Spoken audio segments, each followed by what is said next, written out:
Hey everybody, Cap and Joe here from Help Heal Veterans. Here's another episode of Creativity Heals.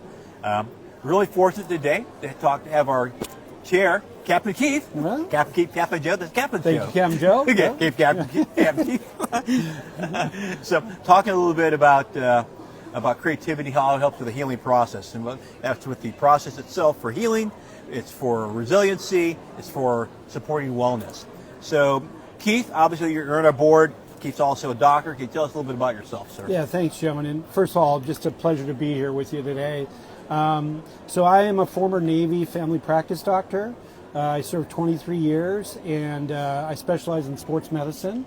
And so my journey along the way towards the end of my career, I started getting into traumatic brain injury.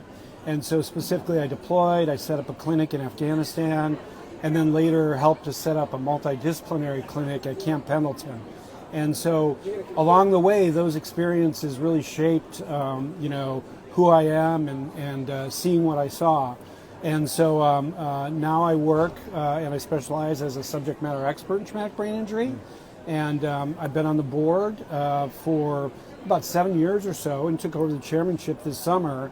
And I'm just happy to be here and to help the organization out. Awesome. Well, you're probably the perfect guy. I've been asking this question to every guest we've had, and that's why do you think creativity is so helpful when we talk about healing and the healing process? Yeah, so I don't want to, get too scientific or medical for people, but, it's really fascinating. There's lots of research done out there.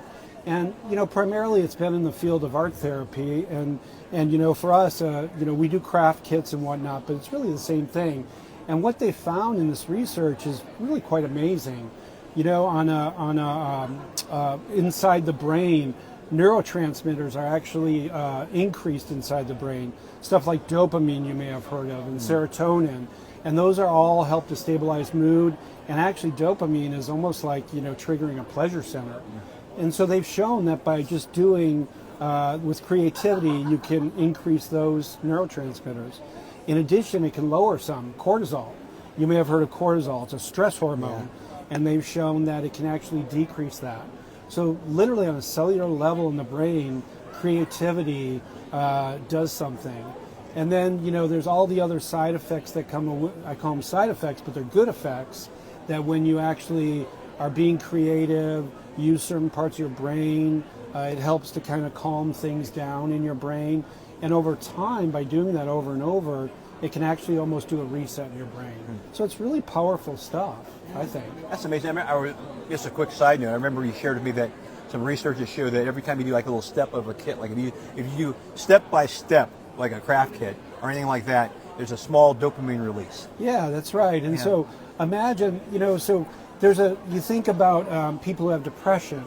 I mean, if you've heard of these medications that are advertised on TV, and the whole goal of those is to increase the serotonin level in your brain. Right. Well, when I used to see patients, I would say, what if I had something that could increase the serotonin in your brain? It doesn't really cost anything. You can't get addicted to it. It's not a drug. And you say, craft kits. So it's really amazing the effects that you can have. And I think I've talked to you, Joe, before about like mindfulness. And I used to teach courses down at Camp Pendleton to the Marines who had been through a lot of trauma. And that mindfulness, it's kind of taking a break, being in the moment, so to speak. And crafting and art and therapy and doing creative projects, it really is very much like that. And as you said, as you do that over and over and over again, it can really help to reset your brain and emotionally help you out in the long run.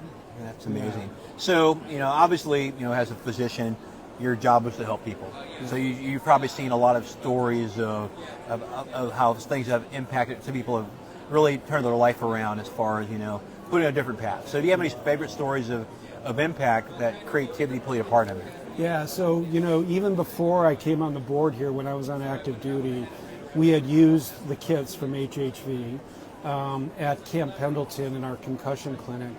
And I'll never forget, we talk about these big, husky guys who are afraid to let their guard down. And one gentleman was coming through, and he was a traumatic brain injury patient. And he took the kits, and, he was suffering pretty badly from PTSD also. And I'll never forget, he was at first, no, no, no, no. Finally said, okay, I'll take it. And one of our therapists said, well, why don't you just take it home? You have kids? Sure. So he took it home, and he came back a week later, and almost in tears, just said, for 4 years, I haven't been able to do anything with my kids because I've got this guard, and I'm just, it's just been a horrible situation. He sat down at the table, kitchen table, did a kit with them, and just that expression on his face of seeing what happened, it was unbelievable. That's even before I knew you guys. So, that's the effect that it can have. And then I'll just say that, we've been to several of the centers around the country. We got a picture here of us in Chicago.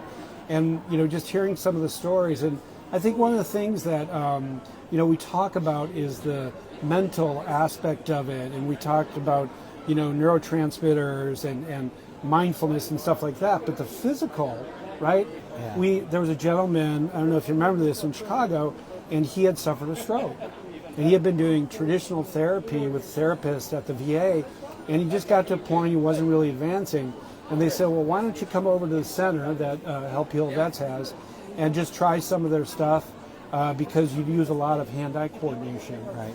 And so he did it, and he said, just by doing that and making our kits and using his hands, he said he got more relief and progressed further than he had, the entire time. Now, I'm not saying that therapy for a stroke isn't good, but it just shows you how much, and there's probably a mental component to that too. Right. But his hand-eye coordination is really good. Yeah. So that was really amazing to see something like that happen. Now, it's important you missed that, because to me, creativity is not a replacement for therapy. It's like for us, we're complementing alternative medicine. Yes. That's kind of what we do. Absolutely. But it's that value added. And, working with you and like learning some of your stories and what I've seen out there in the field too is that these things are like small. They're small steps. Yes. It's small battles. Yeah. It's not going to be like, I'm going to do this, I'm going to be better tomorrow. Take this pill or whatever. Yep. It's a series of small battles where this is just one of the tools in the toolbox for either a clinician or for a patient. Absolutely. Yeah. And for the organization itself, we're in a lot of VAs across the country. Yeah. And so, so for the audience out there, if they know someone who's a veteran and they're being treated, by all means, ask about that, because I think it is something.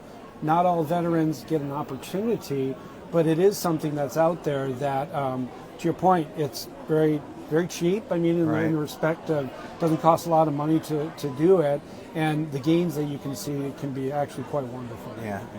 So creativity is pretty broad. You mean everything from like popsicle sticks to I'm going to build, paint the Mona Lisa. Kind of a thing. So does it really matter what we talk about creativity and the healing process? Does it matter what you're doing?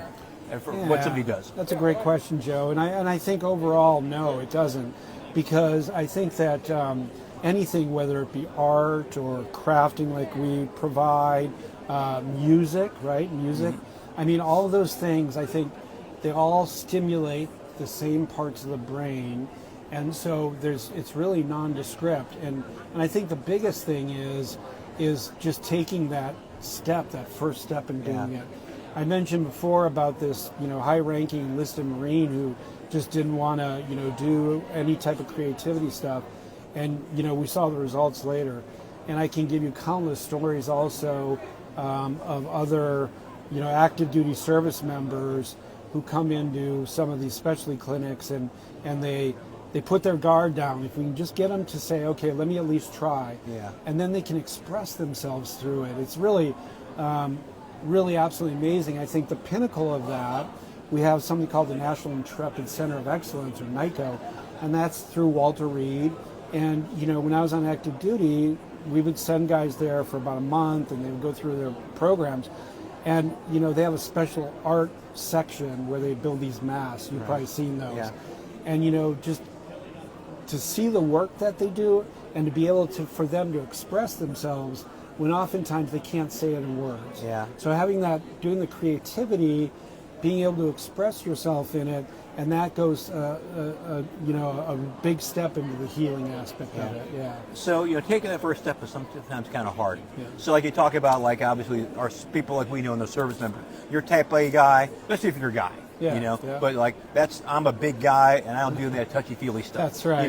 Or on the other side of the coin, you have like maybe young kids who are I don't want to do this because I'm not any good, or it's going to be ugly, or the kids are going to make fun of me. Yeah. You know, so sometimes expressing yourself through any type of creative activity, it's a huge step. It can be a huge ask for people. Yep. So what would be something that you might say to somebody who's thinking about going down this path, but is a little cautious? Yeah, I would say number one, give it a shot.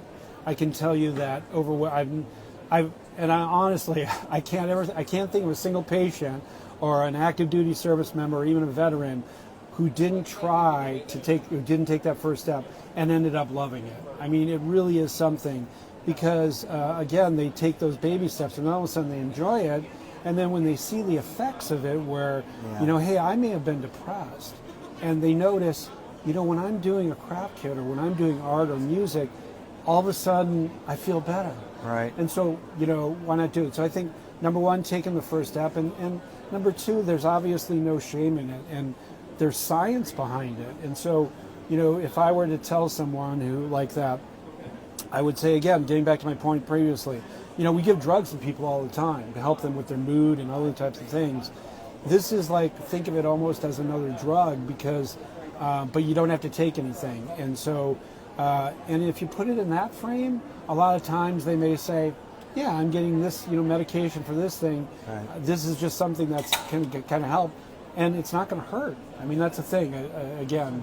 So I think it's just a kind of a no-brainer. It's a win-win-win thing, and so just encouraging them. I think that's the best way to do that. Awesome. Well, okay, we talked about a lot of great stuff. Is there anything that we haven't talked about, any message you'd like to share that folks are listening? Yeah, I would just like, for those people out there, we're here with Help Heal Vets, and I would just say that if you're looking for a cause, somewhere to donate, somehow get involved, you can go to healvets.org, and it's just a wonderful organization, very unique, because we do make these kits for veterans, and we do just an incredible world of good. So I would just say, take a look at us at our website and whatnot, and if you want to get involved, please let us know. Right. But that would be great. Well, thanks, Captain. No, thank you, Captain. Yeah. Thanks, everybody.